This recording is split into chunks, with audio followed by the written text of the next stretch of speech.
Welcome to the Classic Science Fiction channel. We have examined steampunk, dieselpunk, and atompunk. In this episode, we will examine cyberpunk. And what a fascinating world it is we're plunging into. Today, we're doing a deep dive into cyberpunk. We've pulled together a really interesting stack of source material for this one, academic articles, research deep dives, and some lively online discussions, giving us a really multifaceted view of this hugely influential science fiction genre. Our mission in this deep dive is to cut through the noise and all this material and pull out the essential knowledge you need about cyberpunk, where it came from, what makes it tick, the key stories, and why it feels, well, so relevant to the world we're living in right now. Absolutely. Cyberpunk stands out as a truly significant subgenre that exploded onto the scene in the 1980s. As our sources highlight, it felt like a deliberate departure from the often more optimistic visions of future societies we saw in earlier science fiction.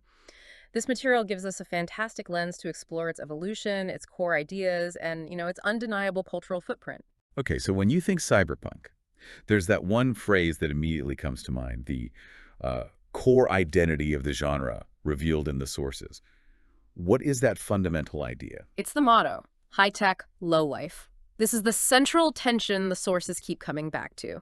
It's a future dominated by incredibly sophisticated technology, think ubiquitous computers, vast networks, advanced bioengineering, cybernetic body modifications. Right, all the shiny stuff. Exactly, all the shiny stuff. But all of this exists alongside significant societal decay. Poverty, corruption, marginalization, a thriving underground culture. It's advanced science built upon, well, human struggle. So not a clean utopian future at all. Yeah. It's almost intentionally messy. Precisely. And the setting reflects this. The sources describe intensely urbanized, often artificial landscapes. These aren't just backdrops, they're characters in themselves, reflecting the corruption and dominance of technology and corporate networks. Kowloon City is often cited as a real-world parallel that captured this dense, chaotic, almost organic, high-tech decay that became an inspiration. That incredible visual. Yeah. Almost overwhelming. William Gibson used a powerful image for this, didn't he? For cyberspace. Yes. One of the earliest and most enduring metaphors for cyberspace from the genre is Gibson's description of city lights receding. It perfectly encapsulates that feeling of leaving the physical, gritty, urban reality behind to enter the vast, abstract space of the network, yet it's still tied back to that dense, artificial city, And the focus is squarely on the fringes of this society, the low-life part of the equation. Exactly. The sources emphasize that cyberpunk borrowed heavily from crime fiction, hard-boiled detectives, film noir aesthetics. It's about exploring the underground side of an electronic society. This is where it most starkly contrasts with those often more optimistic, utopian futures prevalent in the 40s and 50s sci-fi. Yeah.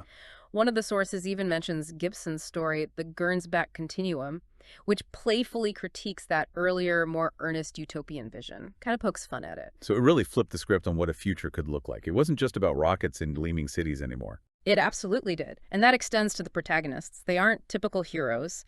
The sources highlight that they're usually from a lower class, often criminal, or, marginalized outsiders. Even characters seemingly on the side of the law, like Rick Deckard in Doe Android's Dream of Electric Sheep, function more like world-weary bounty hunters operating in the moral gray zones. Not exactly shining knights. That makes perfect sense. Sort of reflects the world they're in. So given this distinct vision, where did this genre actually begin to take shape? When did it become cyberpunk? Well, the term cyberpunk itself, it was coined by Bruce Bethke for a short story back in 1983. Fun fact, one source notes he initially didn't quite foresee the genre it would come to find. He just thought it was a cool title. Really? Yeah. But William Gibson is widely credited with popularizing the term in the way we understand it today, and is, well, undeniably the most famous writer associated with the genre's birth. And his novel, Neuromancer, is always at the center of that origin story. Yeah. That's the big one. It's considered the seminal text. Published in 1984, Neuromancer is described in the material as the archetypal cyberpunk work. It was groundbreaking and swept the major awards, securing its place instantly. Okay, what was it about Neuromancer that made such an impact? Why did it land so hard? It wasn't just the story, but the feel and the concepts. It plunged readers directly into cyberspace, a fully realized virtual reality space, and introduced these iconic characters like Case, the console cowboy, or Matrix Traveler. Or Matrix Traveler, yeah. Molly Millions, the Razor Girl street samurai with significant body modifications. She's unforgettable. And Dixie Flatline, a fascinating computer construct of dead man's consciousness. The sources highlight its focus on the blurring lines between physical reality and the virtual, famously referring to the physical body as mere meat. What do you mean meat? Yeah. That word itself is so stark, reducing the human form to just biological hardware. It's quite chilling. It is, and it's a key insight from the sources about the genre's view of humanity, how technology could potentially decouple or even diminish the physical self in favor of consciousness in the digital realm. Neuromancer also delved into themes of overwhelming corporate power, epitomized by entities like the Tessier Ashpool dynasty and the Zaibatsu, these massive, almost nation-state-like corporations. The Zaibatsu, right? And it asked whether technology is liberation or just another form of control, a really central question. Beyond Gibson, who else was key in defining the early genre? Wasn't just him, presumably. No, definitely not. Bruce Sterling was central. He edited the 1986 anthology Mirror Shades. The Cyberpunk anthology, which was a conscious effort to collect works and articulate the genre's direction from his perspective, kind of like planting a flag. And we can't overlook the influence of the new wave sci-fi writers from the 60s and 70s, like J.G. Ballard. Okay. Their focus on societal issues, fragmented realities, and challenging traditional sci-fi structures laid crucial groundwork for cyberpunk. They were kind of pushing boundaries already. Gotcha. So with those origins in mind, let's look at some of the key examples that brought these ideas to life, both in books and on screen. Absolutely. We mentioned Gibson's Neuromancer, which gave us cyberspace and iconic archetypes.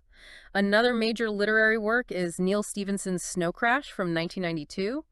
The sources point to this as a slightly different take, maybe more satirical on corporate power and late capitalism.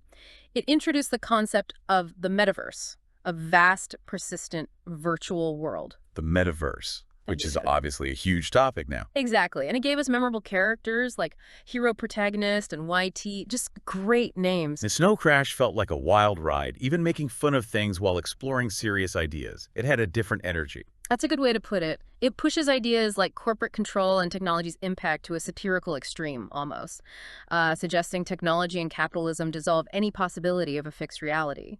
One source provocatively argues it's almost making fun of the cyberpunk conventions that were just starting to solidify by 92. Like, okay, we see the tropes, let's push them further. Interesting.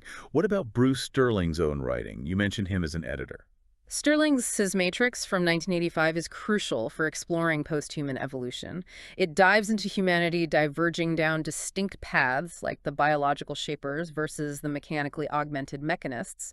It asks what happens when we move beyond baseline humanity, revealing that even in these advanced states, fundamental human traits like, well, greed and the abuse of power can persist.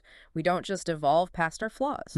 Still human, just different? In a way, yeah. And the genre owes a huge debt to Philip K. Dick, right? His influence feels pervasive. Absolutely foundational. Yeah. Philip K. Dick's Do Androids Dream of Electric Sheep, which famously became Blade Runner, grapples with artificial beings, replicants, and offers a powerful critique of corporations prioritizing profit over human well-being.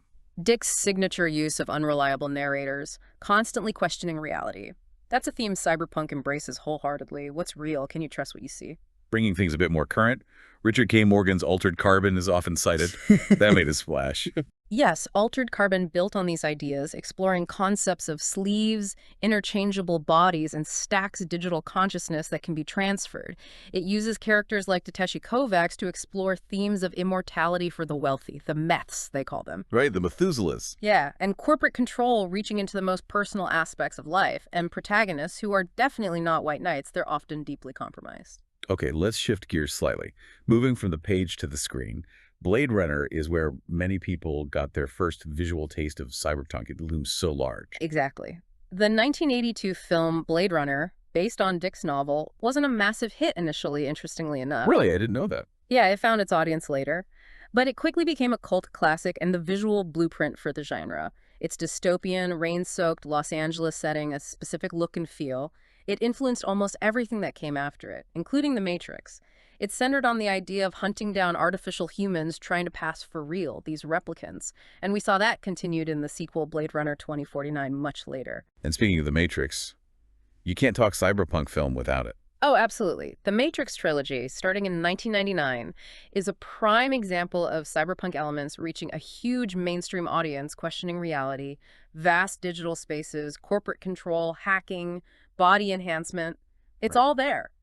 Similarly, the 1995 anime film Ghost in the Shell is incredibly influential, particularly on the visual style and themes of identity in a networked world, often drawing on Japanese aesthetics. One source makes an interesting point that while it might deviate from the classic noir dystopia or strict high-tech low-life in some ways, it absolutely captures the spirit and is considered a cornerstone, a really important film. Where else do we see these ideas surfacing on screen? It feels like it keeps popping up. You see cyberpunk aesthetics and themes consistently in television series like the Altered Carbon adaptation, which we mentioned, Right, the show. and anthology shows like Black Mirror, which often serves up modern parables about technology gone wrong in ways that feel very much rooted in cyberpunk anxieties. Each episode is almost a mini cyberpunk exploration. Okay, we started by mentioning other punk genres, like steampunk and dieselpunk. How do they actually relate to cyberpunk?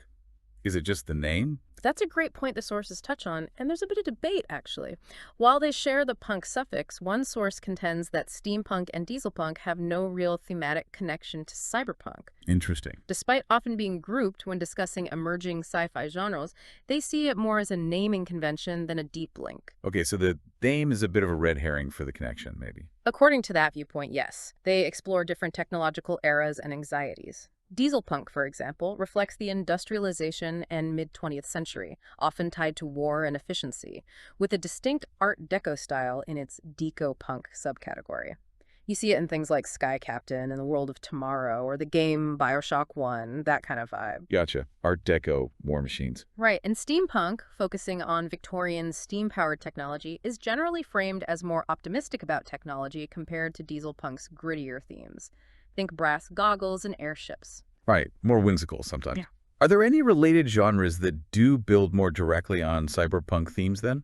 Yes, biopunk is a clear one. Instead of focusing on information technology, biopunk zeroes in on biotechnology, genetic engineering, biohacking, and the blurring lines between human and machine through biological means. So wetware instead of hardware. Kinda, yeah.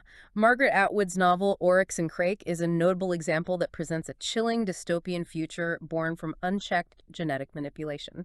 That's very much in the biopunk space. And what about this idea of post-cyberpunk? Yeah. Does the material define that as a distinct genre? I've heard that term thrown around. This is where the sources reveal a fascinating disagreement.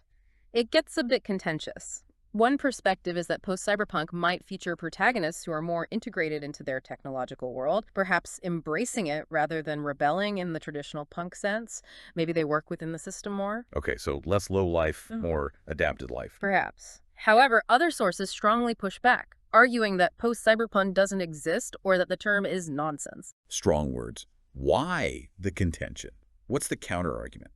The argument from the other side is that even works labeled post-cyberpunk often still grapple with core cyberpunk themes, questions about reality, corporate control, the impact of technology on humanity. They see it less as a new genre and more as a continuation or evolution within cyberpunk itself.